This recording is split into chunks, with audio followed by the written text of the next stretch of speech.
thrilling to say that we got an episode based off of this comic, isn't it? I say what I say because the concept of the episode correlates quite heavily with the comic that this is based off of as well, where I'll get into the story right now, so let's get into it. So the episode pretty much begins with Starlight being called by the map, which of course shocks Twilight, and I'm pretty sure shocks the viewers, and she's called to the royal palace to basically solve a friendship problem. We learn pretty quickly that for some reason Celestia and Luna are not seeing eye to eye with each other.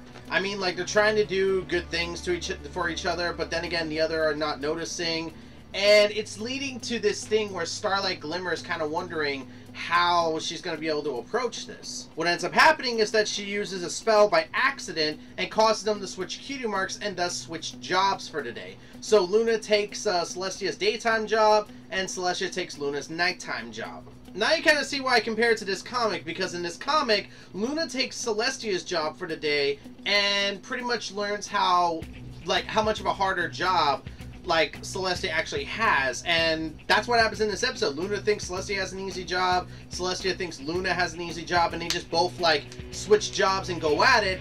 But then we get like some interesting elements, like for instance, Starlight Glimmer has this dream that happens, and her biggest fear in this dream is that Celestia and Luna will not see eye to eye, and what may occur, and I'm not even joking when I say this, is she envisions a freaking Nightmare Moon-esque character for Celestia called Dawnbreaker, if I'm not mistaken. I completely forgot the name. I know I shouldn't have. But it does lead to Celestia and Luna being able to understand each other a little bit more, because the reason why Luna felt underappreciated, like her night was underappreciated, could also be correlated to the fact that her sister never fully understood how tough her job was.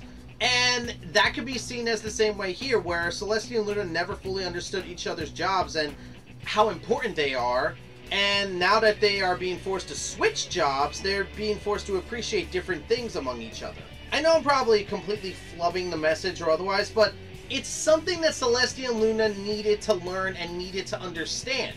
They need to understand that they need to respect each other's jobs, but also respect each other for what each other does, because let's face it, neither of them can, like, you know, when they switched jobs, they had a hard time doing each job, and they began to appreciate more and more the kind of stuff that each of them do. And because they started to appreciate what their jobs entail, they started to grow closer as sisters. Honestly, this is the kind of episode I wanted. I wanted an episode like this, where we got to see Celestia and Luna actually hitting a point where, well, let's face it, their kind of conflict with each other was never fully resolved. So for it to be resolved in this kind of way, especially with Starlight Glimmer thinking that, oh, it's better to be blunt than it is to just be like passive, unlike what Twilight and others would probably tell her, it helped fix the problem, it got them closer, and now they fully appreciate not only the, you know, the kind of jobs that they have, but also appreciate each other as sisters. So all in all, what do I think about this episode? My favorite of the season so far. I really like this episode, and there's not much else I could say about it.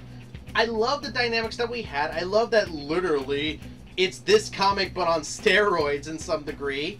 And honestly, I have no other things to say about it besides it's really freaking good. I'm glad we finally got a Celestia and Luna episode, and I'm glad Starlight actually played a role in this episode, because I don't think we would reach the same resolution if it was any other member of the main six. And that's my speed impressions on Royal Problems.